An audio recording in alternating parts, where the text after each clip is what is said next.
E aí, gente, tudo bem com vocês? A aula de hoje é a aula 19, a gente vai estar falando sobre integridade e moral. Eu quero que você imagine que você está em um ambiente escuro, sozinho. Ninguém te vê, ninguém te ouve. O que você estaria fazendo lá? Essa ação que você tomasse nesse ambiente escuro demonstraria quem você realmente é. Quem você realmente é, qual é a sua verdadeira face. Estaria ligado diretamente com a sua integridade e o seu caráter. Quando estamos sozinhos, nós mostramos quem somos realmente. E a integridade, ela significa a qualidade de alguém. Se essa pessoa ela é íntegra, se essa pessoa ela é ética, se ela é uma pessoa reta que anda nos caminhos corretos. E uma pessoa que presta serviço na igreja, que serve como líder, tem que prestar bastante atenção nisso e se atentar ao que a Bíblia diz em Tito, capítulo 1, versículo 7, que diz: aquele que tem responsabilidade no trabalho de Deus, como bispo, deve ser um homem que não possa ser culpado de nada. Não deve ser orgulhoso, não deve ter mau gênio, não deve ser chegado ao vinho, nem violento, nem ganancioso. E também diz em 1 Timóteo, capítulo 3, versículo 3 ao 4, que diz: não pode ser chegado ao vinho nem briguento, mas deve ser pacífico e calmo. Não deve amar o dinheiro, deve ser um bom chefe da sua própria família e saber educar os seus filhos de maneira que eles lhe obedeçam com todo o respeito. Então, uma pessoa para poder ser líder, chegar na liderança da igreja, ela tem que não tomar partido de nenhum dos lados e também ser uma pessoa íntegra, que não seja, como a Bíblia diz, que não deve ser, que essa pessoa ela deve ser uma pessoa que tenha moral, que ela não tenha uma vida dupla, que ela não seja duas faces, mas apenas uma só, e ela seja aquela única pessoa que ela diz ser em todos os ambientes, em todos os lugares. E essa é uma parte muito legal da aula, porque me lembra bastante do momento de escola, que enquanto eu estudava, tinha bastante amigos meus que eram da igreja, mas você via como eles se comportavam na escola e como eles se comportavam na igreja. Era diferente. Então, esse tipo de pessoa, ele transmitia mais de uma face. E você percebia que ele lutava para manter aquela imagem que ele tinha nos dois momentos, nos dois lugares, porque ele passava por aquilo e ele não sabia qual personalidade, qual caráter ele realmente tinha. Então, é um problema que nós cristãos temos que ter muito cuidado. Nós devemos ser cristãos na igreja, devemos ser cristãos em casa, devemos ser adoradores de Deus em todo o momento, em todos os lugares, e não só quando nós estamos na casa de Deus. A aula continua e diz assim: a área financeira tem sido uma das mais vulneráveis para muitos cristãos. A Bíblia nos orienta sobre o assunto em Provérbios 15, versículo 16 ao 27, que diz: é melhor ser pobre e temer a Deus, o Senhor, do que ser rico e infeliz. Quem procura ficar rico por meios desonestos põe a sua família em dificuldades. Quem odeia o suborno viverá mais. Veja também em Hebreus, capítulo 13, versículo 5, que diz: não se deixem dominar pelo amor ao dinheiro e fiquem satisfeitos com o que vocês têm. Pois Deus disse: eu nunca os deixarei e jamais os abandonarei. Temos um exemplo de oração na Bíblia sobre a ética nas finanças, em Provérbios 30, versículos 7 ao 9, que diz assim: a oração de Agur, filho de Jaqué. Eu te peço, ó Deus, que me dês duas coisas antes de eu morrer. Não me deixes mentir e nem me deixes ficar nem rico nem pobre. Dá-me somente o alimento para que eu possa sobreviver, pois se eu tiver mais do que o necessário, poderei dizer que não preciso de ti. E se eu ficar pobre, poderei roubar e assim envergonharei o teu nome, ó meu Deus. Então, aqui a gente já vê que é a parte da moral e da ética da pessoa, que a Bíblia vai falar. Então, quando nós vivemos uma vida com Cristo, nós devemos ser um só. E devemos ter em mente de que em qualquer momento estamos sendo analisados. A qualquer momento, a qualquer ação que você esteja fazendo, você está sendo observado. E qual é o testemunho que você tem passado para as pessoas de fora que estão te vendo? Qual testemunho que você tem transmitido? Qual a imagem do Cristo que você serve, que você tem transmitido? Eu vi recentemente um post no Facebook de um rapaz que, eu não me lembro direito, mas ele dizia alguma coisa sobre a Bíblia e estava totalmente errado, entendeu? E no comentário tinha uma menina que respondeu assim: e ainda pregam sobre um Deus de amor e justiça.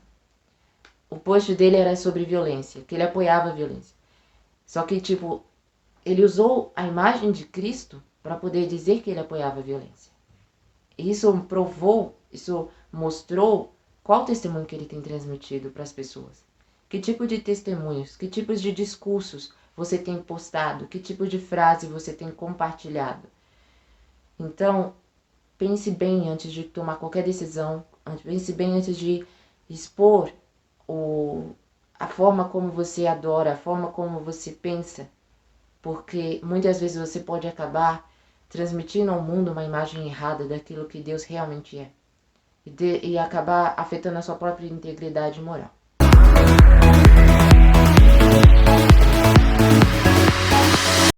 Gente, tudo bem com vocês?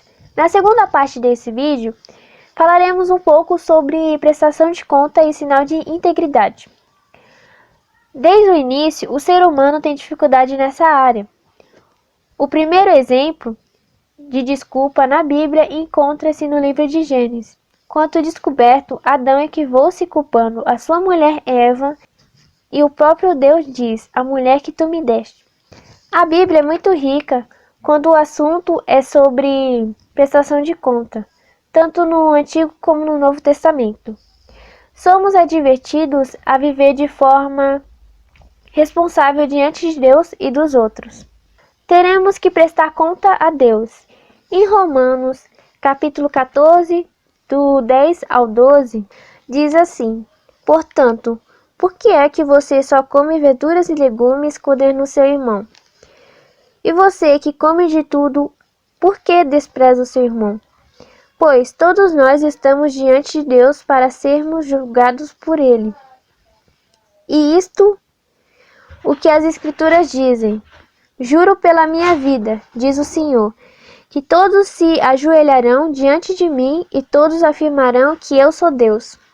Assim cada um de nós prestará contas de si mesmo a Deus. E isso significa que ninguém consegue viver irresponsavelmente quando tem consciência de que um dia estará diante de Deus para um acerto de contas. Vão prestar contas aos líderes espirituais. Em Hebreus 13:17 diz assim: obedeçam aos seus líderes e sigam as suas ordens, pois eles cuidam sempre das necessidades espirituais de vocês porque sabem que vocês prestam conta disso a Deus. Se vocês obedecem, eles farão o trabalho com alegria.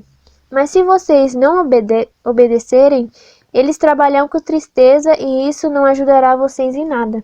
Isso quer dizer que um dos sinais de espiritualidade sadia é a preocupação que o cristão tem de prestar conta àqueles que foram colocados por Deus como autoridade espiritual na igreja. E os cristãos que levam a sério sua vida diante de Deus prestam contas uns aos outros. Quer dizer que precisamos um dos outros. Romanos 12, 9 ao 16. Então, você que é um indivíduo, presta conta primeiramente para Deus, no que vimos nesse tópico, porém você, como filho, como pai, como mãe, independente, deve prestar conta à sua família. E sendo fiel e sincero nisso, conseguirá prestar contas à igreja e depois para a sociedade. E isso se forma um ciclo, no qual você falhando em um, comprometerá os outros.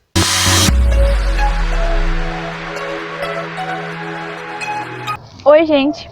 Então, para fixar bem, prestação de contas ocorre quando as ações de uma pessoa se sujeitam à revisão ou avaliação de outras pessoas. Isso é uma forma de determinar o modo como as ações estão sendo realizadas. Porém, existem algumas coisas que impedem a prestação de contas. E a primeira delas é o negativismo. Por que eu tenho que prestar contas?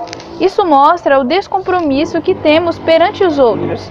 Por isso, independente se nós somos líderes, se somos liderados, temos que prestar contas à igreja e aos demais membros. Prestar contas não está ligado em que posição hierárquica você está. Porque mesmo que você esteja no topo ou embaixo, você vai ter que prestar contas às outras pessoas. E isso pode ser tanto na igreja, pode ser na sua casa, na sua família, na escola, independente de onde você estiver. Porque no fim, nós vamos prestar contas para Deus, até daquilo que nós não prestamos contas, entende? Como exemplo, em Eclesiastes 12:14 diz: "Pois Deus trará a julgamento tudo o que foi feito, inclusive tudo o que está escondido, seja bom ou seja mal." E em Mateus 12, do 36 ao versículo 37 diz: "No dia do juízo, haveremos de prestar conta de toda palavra inútil que tivemos falado, pois por suas palavras você será absolvido ou você será condenado." Bom, o segundo é o medo. E se eu tiver falhado? E se houver falhas? As pessoas sentem medo de que tenham feito alguma coisa de errado, de ter fracassado, e isso gera críticas, sejam elas construtivas ou não. Por isso gera o medo. Porém, nós temos que prestar contas de tudo. Como a Emily falou no tópico anterior, a primeira desculpas para não prestar contas foi onde? Foi no Jardim do Éden. E com medo, eles se esconderam. E quando Deus perguntou o que tinha acontecido, eles tinham que prestar conta e dizer a verdade. Mas não, com medo, eles ficaram jogando isso um para o outro. Então o medo pode gerar mentiras e o medo pode gerar inúmeras outras coisas. E isso vai atrapalhar na prestação de contas. Então, se você errou ou acertou, seja corajoso para admitir. E quando você receber as críticas, seja sábio para filtrar aquilo que irá te ajudar a arrumar as suas falhas. Terceiro, insegurança. O que os outros vão pensar? Quem vai me avaliar? Sabemos que nem todo mundo torce para o seu sucesso. Muitas pessoas querem ver os seus erros, mas não pense nessas coisas. A insegurança não te levará a lugar nenhum. E prestar contas é o seu dever como cristão. É um dever bíblico. Firme os seus passos e faça o que você tem que fazer. Em quarto, voluntariado intocável. Por que eu tenho que prestar contas se eu estou fazendo de graça?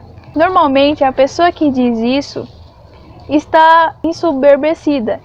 Tipo, eles precisam de mim. Ou seja, o que eu faço é bom e ainda estou fazendo de graça.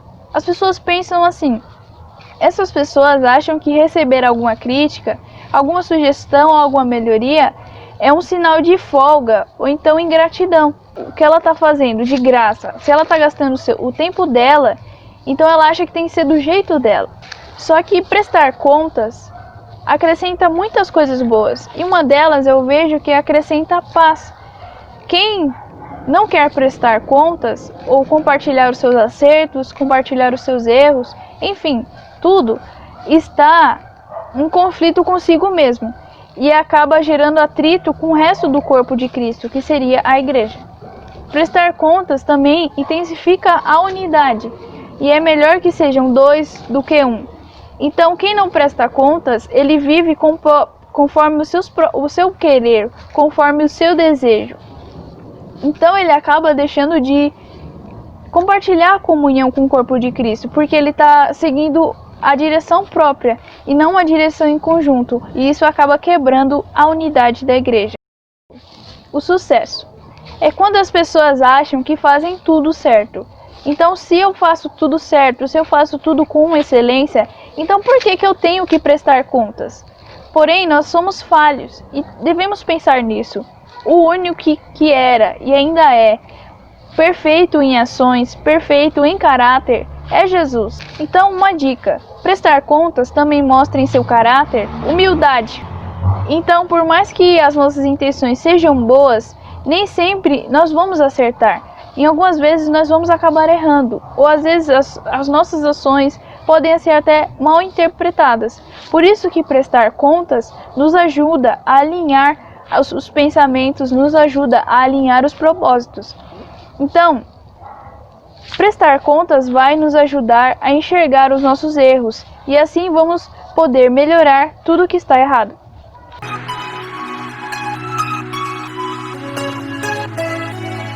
Pontos favoráveis à prestação de contas. Quem presta contas só tem a ganhar, pois a sua honra e a sua consciência estão livres de acusações, já que você, prestando contas de suas ações, você se vê livre de alguma acusação, já que você sempre diz aquilo que você está fazendo e, nesse caso, a sua consciência não se encontra te acusando, já que você diz aquilo que você faz, você é transparente com aquilo. Então, agora vamos ver algumas vantagens. Primeiro, ela é uma alavanca para a integridade. Ao saber que iremos estar diante de alguém para prestar contas das nossas ações, nós temos a tendência a nos comportar melhor. Uma tendência de fazer as coisas da melhor maneira possível, já que isso vai ser considerado mais à frente. Segundo, motivação para o trabalho. Quando temos a obrigação de prestar contas, certamente nós iremos trabalhar mais, querer fazer o nosso serviço da melhor forma possível, para mostrar como nós conseguimos nos desempenhar naquela função, ou mostrar que nós fizemos a nossa parte também. Terceiro, responsabilidade. As pessoas que prestam contas, elas têm um senso maior de responsabilidade, já que todas as ações delas, tudo aquilo que ela vai fazer, vai ter que ser falado, vai ter que ser prestado do porquê ela fez aquilo. Então nisso, o senso de responsabilidade aumenta mais ainda. E o quarto, já é a relevância no relacionamento. Já que a prestação de contas, ela é algo essencial em qualquer relacionamento, já que isso pode melhorar, e isso deixa você mais transparente para a pessoa, assim como no relacionamento dos pais, você falando aquilo, prestando contas para os seus pais quando você chega atrasado, ou até mesmo de alguma coisa que você fez, do porquê, para assim, muitas vezes, aumentando a transparência no relacionamento, melhora o jeito como você pode lidar com as coisas, ou até mesmo como os outros podem te ajudar nessa prestação de contas, explicando muitos porquês seus. Isso pode abrir margem para as pessoas conseguirem ter uma visão melhor de como podem te ajudar também. Assim você não fica sozinho. E o quinto, avaliação pedagógica. Quando alguém procura o pastor, o psicólogo ou o discipulador para desabafar sobre alguma coisa, motivação, comportamento, ela está prestando contas. Então, nisso, a pessoa, o conselheiro, deve ser sábio para usar esse momento pedagógico para conseguir ouvir a pessoa, aquilo que ela está falando. Assim como foi falado na outra aula também, a pessoa ela tem que prestar atenção naquilo que o aconselhado está falando. Já que nisso, muitas vezes, alguns desabafando com você, eles podem até mesmo achar a solução para o problema deles nesse desabafo que ele está tendo com você. Então você tem que ser mais atento com essas pessoas, e muitas vezes também nem sempre eles vão achar a solução neles mesmos no próprio desabafo, mas você tem que ficar atento para conseguir saber lidar com aquilo da melhor forma possível. E se ele estiver se desviando de do caminho, você pode endireitá-lo ou mostrar uma maneira certa de fazer as coisas.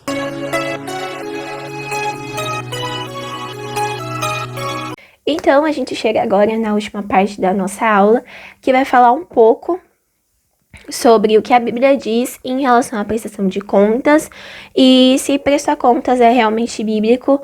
Então, a gente tem 9 passagens que a Bíblia fala sobre isso, e a primeira delas tá bem lá no comecinho, lá em Gênesis, no capítulo 2 e 3, que o resumo mais ou menos dessa passagem é que Deus deixa algumas tarefas específicas para Adão e Eva, como cultivar e cuidar do jardim e dar nome para os animais. E aí Deus volta para saber o que eles fizeram com essa tarefa, se eles cumpriram ela, e a gente sabe tudo o que aconteceu. E a desobediência de Adão e Eva acabou gerando várias consequências para a mulher, para a serpente e para toda a humanidade a partir dali. Outro exemplo de prestação de contas está lá no livro de Esdras, no capítulo 8, versículo 24 ao 34, que basicamente algumas ofertas destinadas ao Senhor foram entregues nas mãos de alguns sacerdotes e levitas, e eles tinham como tarefa levar essas ofertas até o chefe dos sacerdotes, e eram coisas de valor, tipo ouro, prata, bronze. E no caso de Esdras, pagou guardas para o tesouro, contou o dinheiro, ele fez a entrega formal, fez um discurso definindo a tarefa, e depois de tudo isso, ele anotou imediatamente. Então ele não só fez o que estava sendo pedido e simplesmente deixou para lá. Ele fez questão de registrar tudo o que ele tinha feito. A terceira passagem está lá em Mateus, no capítulo 25, no versículo 14 até o 30, que é mais conhecida como a parábola dos talentos. E essa passagem é muito interessante para a gente aplicar tanto na nossa vida financeira, como na nossa vida ministerial, com os nossos dons e os nossos talentos. Então, essa parábola fala sobre um patrão que ele foi viajar e deixou 500 moedas com um empregado, 200 com o outro e 100 com o outro empregado. Enquanto os dois primeiros empregados, o que recebeu 500 moedas e o que recebeu 200, investiram no que eles tinham recebido do seu patrão, o outro simplesmente enterrou o seu dinheiro e guardou para ele mesmo, acabou não investindo. E quando o patrão voltou, ele acabou colocando os outros dois primeiros para ganhar mais do que eles já tinham conseguido, porque eles investiram naquilo que lhe foi dado, e acabou condenando o empregado que recebeu 100 moedas por não ter investido. E o que ensina, o que essa passagem ensina a gente, é para que a gente não guarde as coisas apenas para nós, seja os nossos dons ou o que Deus tem dado pra gente, sabe? A gente precisa investir e tentar multiplicar cada vez mais. Logo depois da parábola dos talentos, Jesus fala um pouco sobre o que vai acontecer no juízo final em relação à prestação de contas. E essa é uma passagem muito interessante também, porque muitas pessoas falam, o meu negócio é com Deus, eu não devo satisfação para ninguém, só para Deus. E essa palavra mostra exatamente ao contrário. A Bíblia fala assim: então o rei dirá aos que estiverem à sua direita: venham, vocês que são abençoados pelo meu Pai, venham e recebam o reino que o meu Pai preparou para vocês, desde a criação do mundo. Pois eu estava com fome e vocês me deram comida, estava com sede e me deram água, era estrangeiro e me receberam na sua casa, estava sem roupa e me vestiram, estava doente e cuidaram de mim, estava na cadeia e foram me visitar. E aí as pessoas vão perguntar: Senhor, mas quando que a gente viu o Senhor desse jeito? E aí Jesus vai responder: quando vocês fizeram isso ao mais humilde dos meus irmãos, foi a mim que fizeram. Então tudo que a gente faz ou como a gente se importa em relação aos outros também vai ser considerado no juízo final, não só o nosso comportamento com Deus. Jesus tinha esse comportamento também com os discípulos. Então, lá em Marcos, no capítulo 6, no versículo 30, diz: os apóstolos voltaram e contaram a Jesus tudo o que tinham feito e ensinado. Então, isso foi logo após de Jesus ter mandado eles para uma missão, e eles não só foram, fizeram o que tinha que ser feito e depois voltaram e simplesmente esqueceram. Eles tinham que voltar e contar o que eles aprenderam, o que eles tinham absorvido daquilo e o que eles tinham feito. Então, isso é prestação de contas. Indo de Marcos para Atos com Paulo e Barnabé, no capítulo 14 de Atos, versículo 26 ao 28, Paulo e Barnabé, logo depois de uma viagem missionária, eles reúnem a igreja e contam para eles as suas experiências, como que foi a missão, tudo que eles fizeram. E esse é um bom exemplo também, como eu tinha falado, de que a prestação de contas não é só para Deus, como muita gente pensa. Também é necessário prestar contas para a igreja que você frequenta e principalmente para o seu ministério. Falando sobre a prestação de contas para Deus, a Bíblia é bem clara. vai chegar um dia em que os segredos mais obscuros do nosso coração, todas as nossas intenções, tudo que a gente pensa, tudo que a gente falou e tudo que a gente fez vai ser revelado. Lá em 1 Coríntios, no capítulo 4, versículo 5, diz: portanto, não julguem ninguém antes da hora, esperem o julgamento final, quando o Senhor vier. Ele trará para a luz os segredos escondidos no escuro e mostrará as intenções que estão no coração das pessoas. Então, cada um receberá de Deus os elogios que merece. Então, Paulo, novamente, ele se mostra preocupado em prestar contas para as pessoas. Lá em 2 Coríntios, no capítulo 8, no versículo 21, diz: a nossa vontade é fazer aquilo que tanto o Senhor como as pessoas acham certo. Então, Paulo não estava preocupado apenas em agradar a Deus, ele queria manter o seu bom testemunho, a sua reputação, a fidelidade e a lealdade às coisas de Deus. A última passagem que fala sobre a prestação de contas, talvez a mais séria, na verdade, que fala sobre o quanto que a prestação de contas é algo muito importante, algo muito sério, que pode determinar se você é ou não aprovado por Deus. E caso você seja reprovado, você pode ser expulso do ministério. Então, como aconteceu na época de Paulo aqui, lá em 1 Timóteo, no capítulo 1, versículo 19 e 20, diz: conserve a sua fé e mantenha sua consciência limpa. Algumas pessoas não têm escutado a sua própria consciência e isso tem causado a destruição da sua fé. Entre elas estão Himeneu e Alexandre, que eu já entreguei a Satanás para que aprendessem a não blasfemar mais. Então, tudo o que a gente faz com o que Deus dá pra gente tem um valor enorme, uma importância. E caso você não faça isso corretamente, isso pode custar o seu ministério, o seu chamado e o seu dom. Agora a gente vai falar um pouco sobre alguns tipos de prestação de contas. Então, a gente tem a prestação de contas que é voluntária, que é quando um grupo se junta para fazer alguma determinada tarefa e eles mesmos se autoavaliam. E a gente também tem a prestação de contas que tem a ver com o nosso papel de cidadão numa sociedade, de obedecer leis e ordens que regem o nosso país ou a nossa cidade, ou os lugares onde a gente frequenta. Tem também a prestação de contas profissional, que é, por exemplo, do nosso trabalho, quando dão alguma tarefa específica pra gente e a gente precisa prestar contas do que a gente fez com aquilo.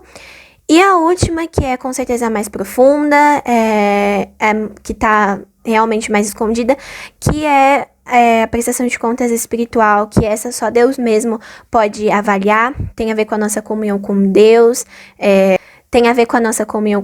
as nossas motivações. Então, ao longo desse tópico, a gente falou um pouco sobre a importância da prestação de contas para Deus e para o próximo, mas tem duas áreas da nossa vida que a gente também precisa prestar contas, então eu queria deixar esses 2 versículos para finalizar a aula. O primeiro é a prestação de contas para a família, que está lá em 1 Timóteo, no capítulo 5, versículo 8, que diz: porém, aquele que não cuida dos seus parentes, especialmente dos da sua própria família, negou a fé e é pior dos que o que não creem. A gente também precisa prestar contas para o nosso cônjuge, e essa palavra, tá lá em 1 Coríntios, no capítulo 7 e no versículo 4. A esposa não manda no seu próprio corpo, quem manda é o seu marido. Assim também o marido não manda no seu próprio corpo, quem manda é a sua esposa.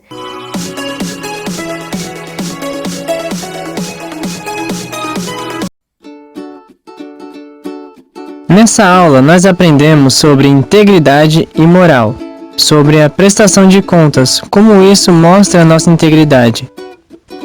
Vimos também os impedimentos que nós mesmos colocamos para a prestação de contas. Vimos os pontos favoráveis na prestação de contas, como isso nos ajuda no nosso desempenho e crescimento espiritual.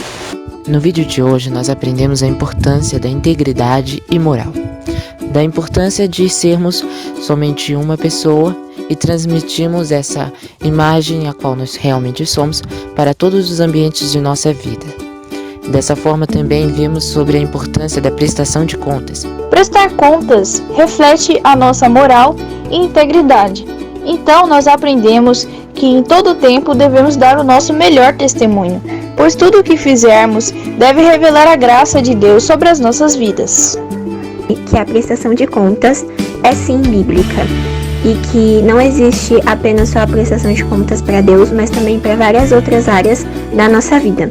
Também existem vários tipos de prestação de contas, como por exemplo a cidadã, a voluntária, a gente pôde aprender, a profissional e também a espiritual. Também foi possível notar a importância da prestação de contas e como ela define se nós vamos ser aprovados ou reprovados por Deus, e também o nosso futuro no ministério, com o nosso chamado e com o nosso dom. Devemos prestar contas deixando de lado qualquer impedimento que seja, pois os pontos positivos valem muito mais do que qualquer motivo contrário que haja em nossos corações. Prestar conta é dever de todo cristão. Esperamos que tenha gostado da aula. Até a próxima, Deus abençoe!